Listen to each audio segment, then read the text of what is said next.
Brasileiros estão investindo mais em bitcoins. O preço da moeda, a criptomoeda, como é chamada tecnicamente, multiplicou no país esse ano. Também o comércio vai aderindo, ou parte do comércio vem aderindo à moeda, aceita como forma de pagamento, isto apesar de alertas lançados por especialistas. O dono do restaurante pensou, se brasileiro curte uma novidade, vai gostar de pagar a conta com Bitcoin. Agora já são 20 clientes por mês usando a moeda virtual. A gente já fez uma promoção casada com Bitcoin, que quando o cara traz o vinho dele, ele não paga a taxa de rolha, que é um atrativo. Essa corretora que negocia Bitcoin tinha um funcionário em 2013, passou para 7 no começo desse ano e agora tem 49. Dmitry é o mais novo contratado. Eu acho que é uma questão de você poder mudar o mundo, né, de uma certa forma. O crescimento é resultado de um fenômeno. Em 10 meses, a carteira de clientes da empresa quase triplicou.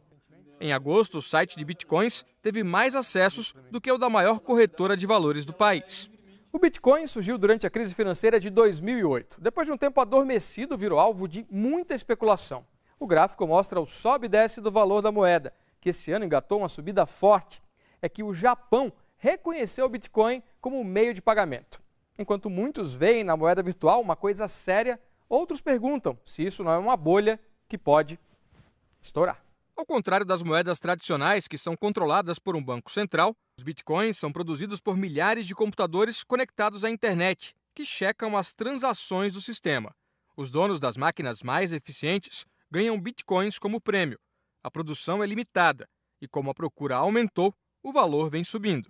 Em 2011, um bitcoin valia só R$12 no Brasil. E as pessoas passaram a ver também que isso não é só uma brincadeira de aficionados por computação ou de economistas meio malucos. No Brasil, o Banco Central não reconhece as moedas virtuais. A reputação do Bitcoin já foi abalada por roubos de hackers e denúncias de que a moeda tem sido usada para lavagem de dinheiro e compra de armas e drogas. O presidente do banco americano, JP Morgan, declarou que Bitcoin é uma fraude, mas a Bolsa de Chicago anunciou que vai negociar a moeda até o fim do ano. João investe em bitcoins desde 2013 e recomenda moderação. São ativos muito voláteis.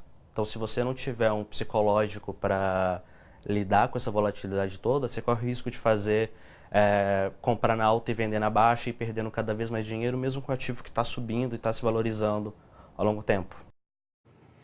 A gente conversa agora com o nosso comentarista de finanças pessoais, Samidana. Sami, boa noite. Boa noite, William. Parabéns, você escolheu um tema bem espinhoso.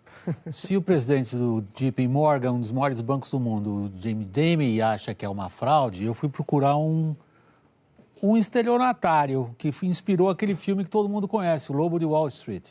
Esse cara ficou em cana um tempão. Pois é. É um estelionatário que diz, isto é estelionato. É a maior fraude que ele jamais ouviu falar. É difícil, né, a gente saber se é bolha ou não, se é fraude ou não, no meio. Mas a gente vai tentar esclarecer um pouco. Boa noite para você que nos acompanha. Primeira coisa, William, do ponto de vista de economia, o que define uma moeda? Eu não estou falando de regulação, não. Estou falando das propriedades da moeda. São várias propriedades, mas eu destaquei duas: reserva de valor e instrumento de troca. O que significa? Reserva de valor é você deixar o dinheiro e saber que seu patrimônio está assegurado. Por exemplo, na época de hiperinflação, no Brasil, a moeda não tinha reserva de valor. E aí, as pessoas trocavam por dólar por outras coisas. Instrumento de troca. Essa moeda é aceita? As pessoas conseguem negociar? Por mais que tenha aumentado, ainda pouca gente aceita no Brasil. Então, a resposta é: não dá para considerar o Bitcoin como moeda, pelo menos por enquanto. E vamos passar para a próxima coisa. O que determina o preço? Quando você compra uma ação, você está comprando uma parte do lucro futuro, tecnicamente o dividendo. Quando você compra um título de dívida, seja o Tesouro Direto, uma empresa, ou até um CDB do banco, você está apostando na capacidade da pessoa que tomou o dinheiro pagar ou não. No imóvel, quando você compra um imóvel, como investimento, você tem o aluguel. No Bitcoin, ainda não tem uma teoria para dar preço, está começando. E isso chega ao próximo problema, que a gente vai ver aqui no gráfico. Olha o valor do Bitcoin. Aqui a gente pegou de julho de 2011, valia R$24 mais ou menos. E agora está está valendo 24 mil, uma valorização de mais de 100.000%. Se vale 23, se vale 24, eu não sei. E isso pode ser que tem bolha. E só complementando a lista das pessoas que acreditam na bolha, Shiller, prêmio Nobel de Economia, William, que detectou a bolha nos Estados Unidos no mercado de imóveis e por isso ganhou o prêmio Nobel, fala também que é bolha.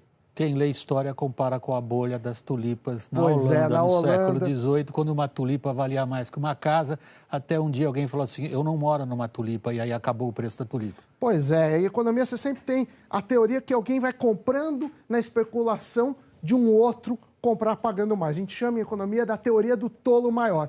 Mas tem um dia que não existe tolo maior e a pessoa que investiu acaba sendo o maior tolo. Tem que tomar muito cuidado, é um tema, como você disse, espinhoso, mas a gente tem que falar. Sem dúvida. Obrigado, Samir. Boa noite. Boa noite, até a próxima. Tchau, tchau.